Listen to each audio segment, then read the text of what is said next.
Hello everyone, good morning, welcome back to my channel me and my story. আজ প্রায় অনেক দিন পর তোমাদের সাথে একটা লং ভিডিও শেয়ার করছি। আজকে সারাদিন আমি বাড়িতে ছিলাম, বাট বিশ্বাস করো আমার দিনটা কিন্তু একদমই বোরিং যায়নি। সকালবেলায় ঘুম থেকে উঠেই এক কাপ চা নিয়ে চলে গিয়েছিলাম ছাদে, আশপাশটা ঘোরাঘুরি করছিলাম আর মাইন্ডটাকে ফ্রেশ করার চেষ্টা করছিলাম। তার কারণ সকালবেলায় যদি মাইন্ড ফ্রেশ না হয় তাহলে সারাদিনে কিছুই ভালো লাগে না। আজকের ওয়েদারটা খুবই সুন্দর ছিল, বিকজ প্যাচে গরম একদমই ছিল না। আর আজকে যেহেতু সারাদিন আমি বাড়িতে ছিলাম তাই ভেবেছিলাম পুরো সময়টাই নিজেকে দেবো। অনেকদিন পর আমি আজকে ড্রয়িং করতে বসেছিলাম। এই মাটির থালাটা আমি অনেকদিন আগে কিনে রেখেছিলাম। আমি প্রথমে ভেবেছিলাম এই থালাটাই পুজো থিমের উপর কিছু একটা আঁকবো, যেমন ধরো একজন মেয়ে পুজোর থালা নিয়ে দাঁড়িয়ে রয়েছে এইরকম কিছু।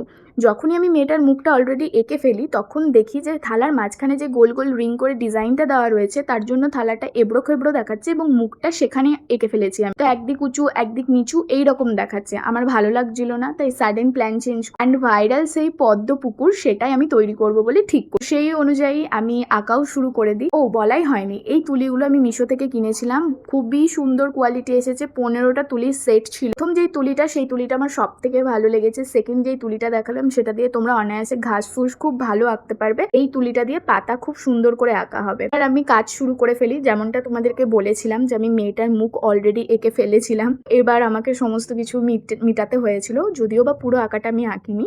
তো যাই হোক, মিটিয়ে আবার আমি নতুন করে কাজ করা শুরু করেছি। প্রথমে সাদা রং চাপিয়েছিলাম, দেন আস্তে আস্তে আমি আরো কালার চাপিয়েছি। পুরো কালার কিন্তু আমার এখনো হয়নি। আমি যেমন একদিক থেকে লং ভিডিও শুট করছিলাম তেমনি শর্ট ভিডিও শুট করছিলাম। একটা ফোন থেকে দুরকম ভাবে ভিডিও শুট করা একটু চাপে, তার জন্য পুরো প্রসেসটা আমি দেখাতে পারিনি, বাট শর্ট ভ্লগে তোমরা অবশ্যই পুরো প্রসেসটা দেখতে পাবে।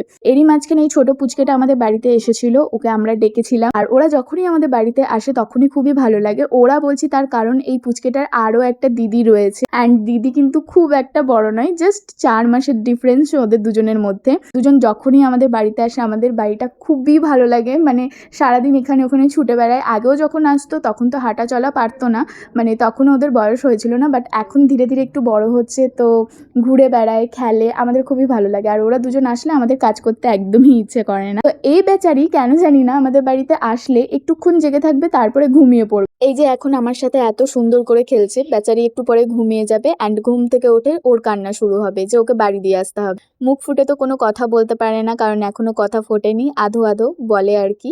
তো যাই হোক, এবার ও ঘুমিয়ে যাবে অ্যান্ড দেন তোমরা দেখতেই পাবে ও ঘুম থেকে উঠে চোখটাকে রগড়াবে প্রথমে হাত দিয়ে, কান্নাকাটি শুরু করবে, বেশ দেখতেও ভালো লাগে। তারপরে ওকে আমরা বাড়ি দিয়ে আসি। এই যে যেমনটা দেখতে পাচ্ছ ও কাঁদছে আর ওর দিদি দূর থেকে তাকিয়ে তাকিয়ে দেখছে। ওর দিদি কিন্তু কাঁদে না, ওর দিদিকে খালি ঘুরাতে হবে, ঘরে ওকে ছেড়ে দিতে হবে, নিজের মতো থাকতে দিতে হবে। এরপরে ওকে আমরা বাড়ি দিয়ে আসি ওদের দুজনকে, অ্যান্ড আমি ক্লে আনতে চলে যাই, বিকজ এই ড্রয়িংটার জন্য ক্লে লাগবে। আজকের ভিডিওটা এই পর্যন্তই। তোমাদের যদি ভালো লেগে থাকে তাহলে অবশ্যই চ্যানেলটাকে সাবস্ক্রাইব করে লাইক কমেন্ট শেয়ার করে দিও, অ্যান্ড দেখা হচ্ছে নেক্সট ব্লগে। বাই।